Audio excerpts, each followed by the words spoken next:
Welcome to a special episode here at Blue Deck Fantasy Football. Today, Matt and I will discuss our top 5 wide receivers for the rest of the season. If this is your first time watching, make sure you're subscribed. We do 2 podcasts a week, as well as different fantasy football episodes every day of the week. Today, we're going to be taking account bye weeks. So a player that's through his bye will have more value than someone who isn't. A player who is injured, might miss time, is going to have lesser value as well. It's total points rest of season, and we were talking PPR. Matt, who are your top 5 wide receivers, PPR, rest of season, total points?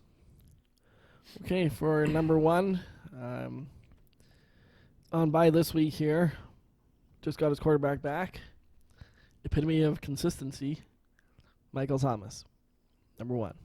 That's a good pick, especially in PPR. Yeah. Definitely has a lot of PPR-ness to his name. So I like that. Not much to explain there. Who's your number 2, Matt? Another man that's on bye this week, Ooh, Julio Jones. Julio getting his quarterback back. Getting his quarterback back.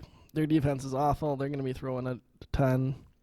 There's going to be a little bit of injury risk with Julio a little bit, but and they may shut him down towards the end of the year because they're not going to be a playoff team. But I don't think that's going to happen. They tend to not do that with him. So I like Julio. I like that offense. It's still a good offense. They put up big numbers. Julio's number 2 for me. Number 3. Number 3. And again, it is week 9 currently right now. The afternoon games are on. We are not counting this week for total points. We are starting from week 10 on. We did this for running backs.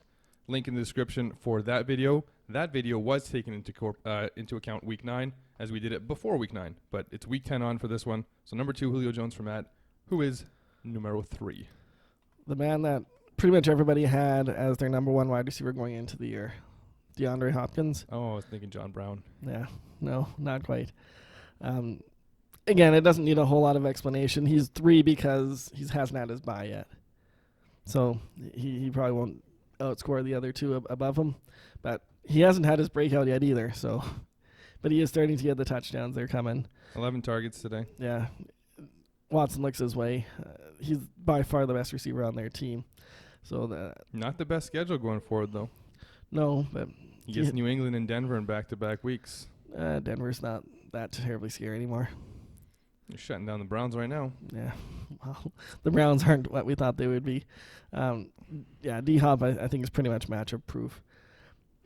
Number 4 for me is, and this is kind of a toss-up between the 2 receivers on this team. I'm going with Mike Evans, though. Again, helps that he's through his bye, and he's becoming a little bit more consistent the further into the season we got. He started off really bad. He had his 3-touchdown game, kind of went away for another week or so, but now he's getting pretty consistent there. More consistent than I find Godwin's been lately, so I'll take Mike Evans over Godwin going forward. And number 5 is a guy that's returning from injury today. No surprise to you that he's on my list. No surprise that he's on your list. Devontae Adams. Green Bay Packer. Has he done anything today yet? He's got a couple catches so far. Their offense hasn't looked that great right now as we speak, but Down 9-0 at the half. yeah, but he will turn it on. He was really good in the game that he got injured in, and I feel like that's going to be the trend going forward. He was 10 catches for 180 yards. He had been disappointing before that, though. He had. Does he have a touchdown on the year? He does not. But we're counting going forward. We're not counting the past. Right. Yeah, so give him a game or 2 to get going here. Unfortunately, he still does have his bye. So it's a little bit of a risk there that he may not keep in the top 5 because of that bye week. But I have faith that this offense will continue to roll with Adams, and he'll be in the top 5 at the end of the day. All right, so recapping your top 5. Number 1, Michael Thomas. Number 2, Julio Jones. Number 3, DeAndre Hopkins. Number 4, Mike Evans. and number 5. Devontae Adams. Okay, so there's a player who didn't make either of our lists who is probably the number 1 wide receiver in PPR right now. I'm talking about Kupp. Yeah. He's not on my list. He's not on your list. Why is he not on your list, Matt? I just don't buy it to keep it up. Yeah. To beat those 5. I don't know who's on your list, but I imagine a couple of them are going to repeat. Yeah, I think we're going to have 4 repeats. Yeah, and it could be Woods. That offense is still so unpredictable. It could be Woods. Could be Cooks if he decides to play. I don't know what's going to happen there. They are on bye this week. Would be Yeah. coming back next week. So Yeah. not the best schedule also going forward. Strength of schedule ranked 31. So only Kansas City has a worse schedule, with Pittsburgh, Chicago, Baltimore, Arizona, and then in the final 3 weeks, Seattle at home, at Dallas, and at San Francisco. So not the best matchups. Don't get me wrong. I think Kupp will be in the top 10, though. Yeah, I would say for sure. It'd be easier if we're doing top 10. Kupp would be in there. We'll move on to my top 5. At number 1, no surprise, Mr. Michael Thomas, the PPR-ness king himself. I don't think you can put anybody above him with how good he's been with Bridgewater. Doesn't matter who's throwing him the ball. He's catching everything, and he's getting his catches, and he's getting his yards, and he's getting his touchdowns. Number 2, a little bit of bias on my side here. Going Mike Evans, even though he doesn't have the most PPR-ness. He's having a big game right now. Of course, that won't count. But as you mentioned, he's starting to get it rolling. And I see him being a little bit closer to a 1 than the 1A, 1B situation with Godwin. But I still think both of those guys will be great going forward. This is a Bucs team that's going to be throwing.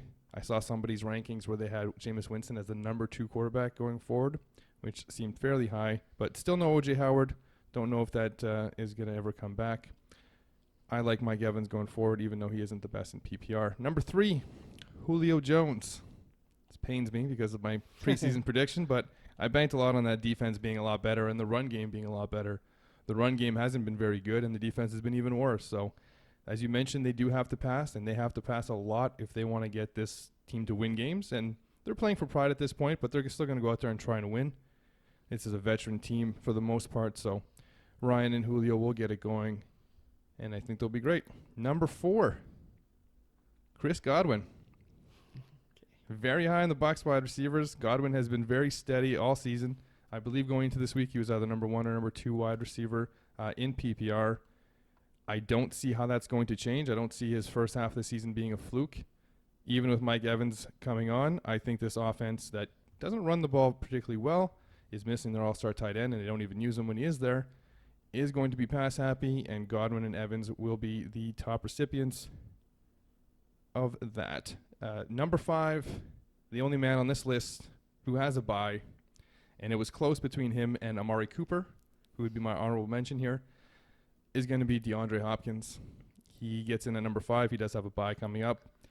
He hasn't had the big game yet. I don't even think he's going to have a big game, but I think he's going to be fairly consistent throughout the rest of the season, especially with Will Fuller out. He's been getting a lot more targets. 11 today, as we mentioned. Had the touchdown. Not a whole lot of yards, but good coverage by A.J. Bouye today. I like him at number 5. Matt, is there anybody else other than Kupp or Cooper that could have a chance of cracking the top 5 here that we didn't talk about? I'm just looking at the PPR ranks so far, just to see if there's anybody else that... Did you know DJ Chark's number 5 right now? I did not, but bad day for him today. Yeah. He has a great schedule coming up, too, and he's through the bye, but there's no way he could be in the top 5. He gets the Giants at home, at Washington, Oakland at home, at Cincinnati, Miami, at Baltimore, and Pittsburgh. And you saw what the Colts wide receivers did to Pittsburgh today, which was pretty good with Brian Hoyer back there. But I think teams are keying on him and saying, listen, we'll let you beat us with Chris Conley or Keelan Cole and take him away. Yeah, no. Aside from Cooper and Kupp, like you talked about, I mean, maybe Keenan Allen somehow sneaks in there. Maybe. He still has a bye as well, though. Has a good playoff matchup, especially with Oakland twice. But, yeah, really nobody else that I'd be looking at. One player whose bye is bye, who I wouldn't even think about, is Juju. I think that's probably not even a top 10 play going forward rest of the season. Tyler Lockett, no mention.